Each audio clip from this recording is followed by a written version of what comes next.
Good morning, everyone. We're continuing here in the KITZUR HILCHOS SHABBOS, when the laws of teichen, of grinding and mashing and the like. And he says, Samach l'seuda, being allowed to do this malacha close to the time that you're eating the meal. Kamay, b'meleches boirer la'el, just like when it came to boirer, separating, that we spoke about above. Shemachalkin bein derech malacha l'derech achila. We made a distinction between the malacha and eating.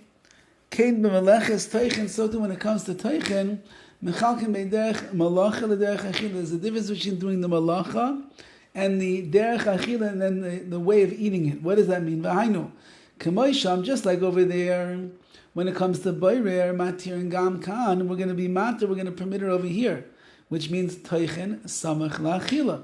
If a person is going to do some kind of a grinding close to the time that they're eating the meal, that would be okay.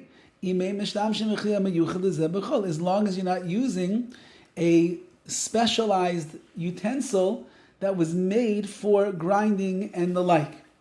Even though that mi'ikra din, according to the letter of law, you're allowed to do this, there are those that don't make this distinction. That there are those who say that even close to the meal, we do what's called, there's an issur prohibition of teichen, of grinding. The Paiskim have already written, Lot says das kulam, in order to fulfill everybody's opinion, you should not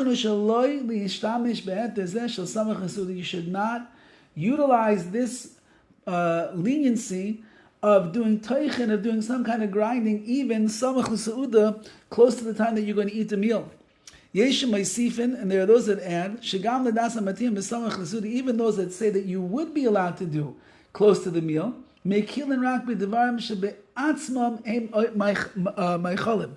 That's only in things that are actually food.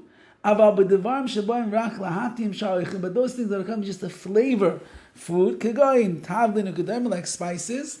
There is no difference whether it is way before the meal or close to the meal. Those that are even more machmir, more stringent, when it comes to grinding things very small, so there is, it's shaykh, it's possible.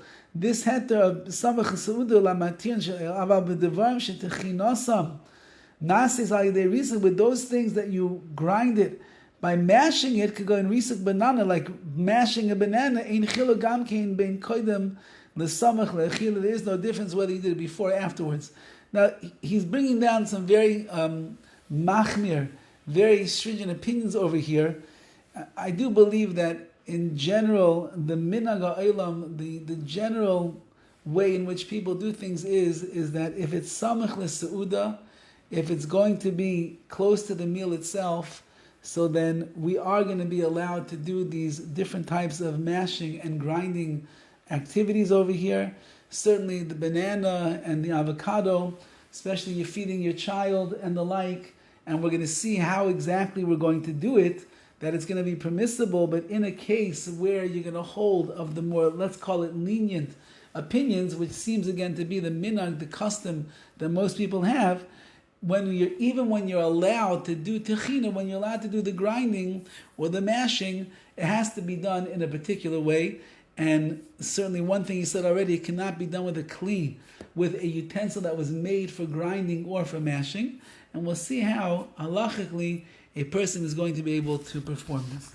Mitzvah Hashem, we'll get more of that tomorrow. All the best.